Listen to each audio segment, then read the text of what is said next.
Supreme court ने जम्मू कश्मीर में 4G internet सेवा बहाल करने के आवेदनों पर विचार के लिए होम सेक्रेटरी की अध्यक्षता में उच्च स्तरीय विशेष समिति गठित करने का सोमवार को आदेश दिया।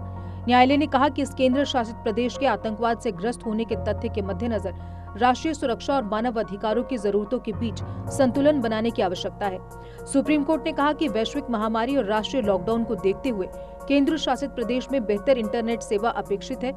Justice NV Raman, justice R Subhash Reddy और जस्टिस BR गवई की बेंच ने कहा, हालांकि सीमा पार से घुसपैठ करने और राष्ट्र की अखंडता को अस्थिर करने के बाहरी ताकतों के प्रयासों तथा कुछ घटनाओं में निर्दोष नागरिकों और सुरक्षा बल के सदस्यों की मृत्यु के तथ्यों को नजरअंदाज नहीं किया जा सकता।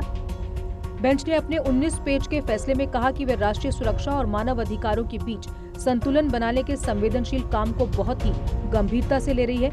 बेंच ने अपने पहले के एक फैसले का भी हवाला दिया जिसमें आपात स्थिति का मुकाबला करने के लिए हकीकत में प्रतिबंधों और इसके दायरे की आवश्यकता का जिक्र किया गया था।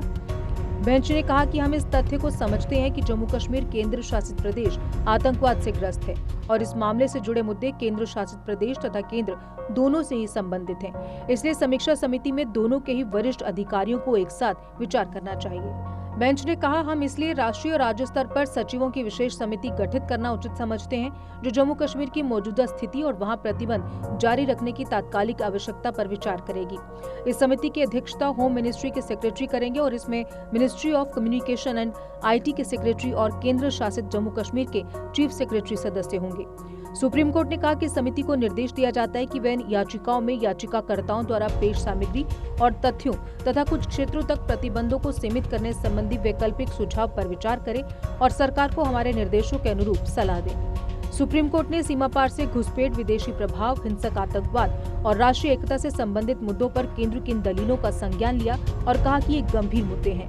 केंद्र ने कतिपय सामग्री की ओर भी सुप्रीम कोर्ट का ध्यान आकर्षित किया था जिससे संकेत मिलता है कि घाटी में साइबर आतंकवाद बढ़ रहा है। सुप्रीम कोर्ट ने जम्मू कश्मीर में 4G इंटरनेट सेवा की बहाली के लिए foundation for media professionals, Shoaib Qureshi और जम्मू कश्मीर के निजी स्कूलों की एसोसिएशन की याचिका पर पिछले सप्ताह सुनवाई पूरी की थी।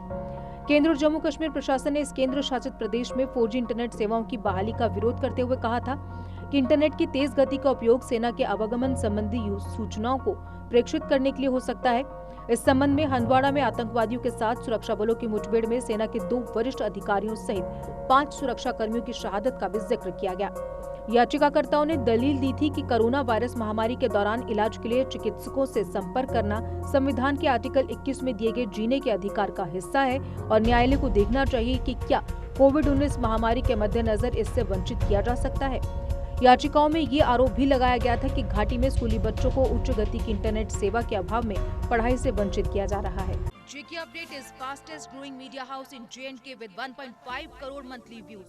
JK Update is a best platform for advertise your brands and services. If you want to advertise your products and services, please contact us on this number. Mr. Sushil Sharma 7051091804. JK Update, update रहें हमारे साथ।